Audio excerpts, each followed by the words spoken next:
and welcome to this special interactive edition of The Global Conversation. In the studio today, we have one of Europe's most powerful women, charged with some of the continent's most vital dossiers, and who's not afraid of courting a bit of controversy. Viviane Reding is Vice President of the European Commission and Commissioner for Justice, Fundamental Rights and Citizenship. And this encounter has sparked quite a lot of social media activity, and our Mark Davis, our digital editor, is monitoring that. Mark, what are you up to? Hiya, thanks Isabel. So for the last 2 weeks or so, people have been sending us their questions via social networks so that we can put those questions directly to Vice President Reding tonight. And people can still send those questions. The hashtag to use is #AskReding. So if you have a question for Viviane Reding, send it to us and I will do my very best to ask it either in the TV interview now or in the online session immediately afterwards, when we'll be joined by citizens who will be putting their questions straight to the Commission Vice President. Mark, thank you. And Vice President, many thanks for joining us on The Global Conversation. It's my pleasure to be here. So you've been in the headlines for a whole host of reasons recently, not least the US spy scandal, where you were quite vocal and publicly thanked Edward Snowden. Now, that's not really going to help EU-US relations. In retrospect, do you regret that? I regret that the Americans were spying on us. I regret that very much. I do. So do you wish, then, if we take this a little bit further, do you regret that no European country went further and offered him asylum? Well, that is up to the member states to offer asylum or not. But it is up to Europe to speak with one voice and to say very clearly to our American counterparts that if they want to engage in business with us, that if they want to have a partnership, then they need also to build on the trust. But the trust has vanished because of these spying affairs. And I do not believe that neither our companies really appreciate that they are spied on commercially, nor do our citizens that they are spied on in their daily life. So we need to find the arrangements with the Americans in order to bring back the trust between the United States and Europe, and the trust also in the internet world. So, and if we look at this issue of trust, you said that you are concerned that this spy scandal could derail a trade deal between the EU and the US. This is kind of mixing two different things in some respects. Is that not a dangerous game to play when we're just teetering out of an economic crisis? I said it will be dangerous because if you want to make a commercial agreement, you need to have two trusted partners who negotiate. And trust has been damaged. So let's not, this question of spying, this question of destroying the trust in the internet, derail the negotiations on commerce, because they are in the interest of Europe and in the interest of the United States. If we look at this question of trust, you've actually also said that, you know, in response to this, Europe needs an intelligence agency to be on the same platform as the US. But you also said friends shouldn't spy on friends. That's kind of contradictory, isn't it? Now, I do believe that Europe needs to speak with one voice. If we are fragmented, if one says one thing and the other says another thing, then we are going to lose any credibility on the world scheme. And I am so proud about the European Parliament because they went to Washington and all political parties say the same thing, that the trust has been vanishing, that Europeans are very disappointed and very angry. And all political parties said it. I was saying it. And you see what has happened in the United States.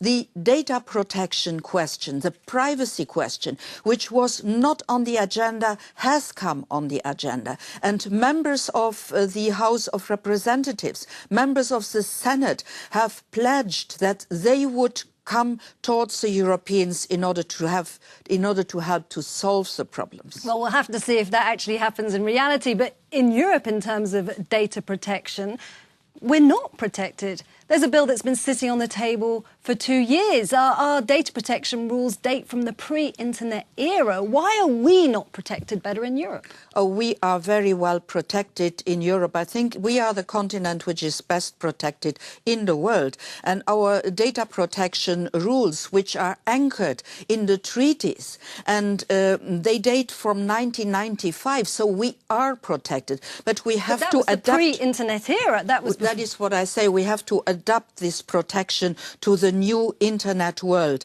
And there again, the European Parliament has voted with an overwhelming majority in order to get these rules reinforced and adapted to this internet world. I'm counting now on the Greek presidency, which next week will have a special session in Athens on the reinforcement of the data protection rules together with the ministers of the 28 member states. I actually think Mark is going to cut in here, I'm hearing. Mark? Yes, well, it seems like a good moment to ask this question that we've just received on Twitter from Stephanie Ho. She asks, Mrs. Reding, can you confirm the data protection package will be voted by the European Parliament before 2014 elections? So that's May. Well, I am not a Europarliamentarian, but I am in constant contact with the Europarliament, with the rapporteur and the co-rapporteurs and with the parliamentarians of all political groups.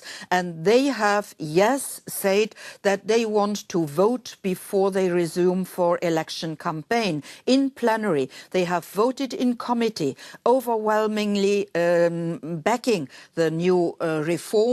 And they will also vote, and that I have heard from the Parliament, before April this year. So we should have a law in place before the European elections, is what you're saying? A law should be in place after there has been agreement between the European Parliament and the Council of Ministers. This agreement cannot definitely be done because the Council of Ministers, the governments, are very late. The Parliament was a quick one in order to defend the interests of the European citizens. The governments seem to be more slow. Governments and also some of the big internet giants, you're facing quite a lot of pressure from Google. The Google data chief said that your bill, and I quote him here, is much flawed and dead. What do you respond to that? But I don't understand what they are saying. I just understand what the big companies are doing. They are stealing the private data of citizens without asking the citizens if they want to hand out this data. This is against the current European rules. So what is done in this moment is completely illegal in Europe. And I hope we can stop this. We're going to have to move on to another issue now, but it's another issue where you're also facing pressure, and that's the European elections. Now, you've been touring Europe, engaging in citizens' dialogues, but we're seeing that Europeans are more and more disaffected, more and more alienated. Why have you lost Europeans' trust? I do not believe that we have lost Europeans' trust, because if I look at our polls, a vast majority of citizens in Europe feel European. The problem is that they do not know what it means. But then if you're going to quote a poll, a Eurobarometer poll just a few months ago showed that 60% of Europeans didn't trust Europe. Another, which was a Gallup poll, showed that only 4 countries gave Europe an approval rating. 4 EU member states gave Europe, EU leaders an approval rating above 50%. So, I am not very happy to say this, but the approval rate for the European Commission goes higher than the approval rate for national governments and for national political parties. So let's not start to discuss about this. 2/3 of the Europeans feel Europeans. 1/3 of the Europeans knows what that means. And that is why we started these town hall meetings. We have made 41 so far. And town hall meetings where people can ask questions, people of all level. And what I see in these town hall meetings that people say, finally, somebody comes to answer this question. Now, do I, as a European Commissioner, need to go downtown to the villages, to the cities in order to answer questions of the citizens? I do do believe that the national governments should do a lot more work in order to explain how Europe functions, who takes the decisions and what Europe does for the citizens. I think Mark's going to cut in here, actually, with another question. Is that right, Mark? Yes, I've got another question for you here, and this was received yesterday on Twitter by a user going by the pseudonym V23ID. She asks, what do you make of Osborne's Europe's Reform speech? And just to put that in a little bit of context, that's the British Chancellor, George Osborne, who said that there's a simple choice for Europe, reform or decline. Mrs. Reding, do you agree with that assessment? Well, I agree with the assessment that if you do not advance, you go back. That means you have always to reform. And that is what we are doing. Day per day, per day, per day, we try to reform. We try to find answers to problems. So that in politics is a normal thing. So what do you think then when we see people on the kind of the more radical side of politics, and we know that Eurosceptics, at the moment Eurosceptics are expected to make big gains in the elections in May. People like Marine Le Pen, the French National Front leader, who says that her intention is to dismantle Europe. Well, that is interesting to listen, but I hear a huge majority of European leaders who has as an intention to reform Europe, to make Europe stronger, to make Europe capable to speak with one voice. And you see, in democracy, it is the majority which decides. Yes, but there is a growing minority, as you are aware, and it's also in mainstream, as Mark said, it's the British government who would like to see reforms which you might find unpalatable politically. But, for example, with freedom of movement, for example, the British Prime Minister, who has suggested that he would use his veto on European Union enlargement to halt freedom of movement in Europe, or to curb it at least. What's your reaction to that? Well, let's go back to basics. The freedom of movement is one of the most cherished freedoms of the European citizens. At the moment. And yesterday, not later than yesterday, there was a huge debate on the freedom of movement in the European Parliament. And there was a cross-party alliance, a huge majority of people who said, go for it, protect the freedom of movement. And that is also what the citizens say, that like all freedom, there are the rights and there are the obligations. There is a freedom to move wherever you want in order to work, in order to study, in order to make holidays. But there is not a freedom to move into social security and to take advantage of these in an illegal way. There the rules are clear and member states can fix it. Now let's take the example here of this country where we are now, of Belgium. I have to ask you to keep it brief, yeah. Yeah, Belgium has last year put out 5,500 European citizens because they were misusing their freedom to move. Most of them were French and from the Netherlands. So you see, it is very much possible that a member state goes for this, fights the abuse, but the right, the freedom has to stay. We've been looking at the future of Europe. What about your future? At one point, you were touted a lot as a possible European Commission president. I'm going to have to ask you to be very brief here. But if you were asked, would you rise to the challenge? Well, you always rise to the challenge when you are asked to take responsibilities.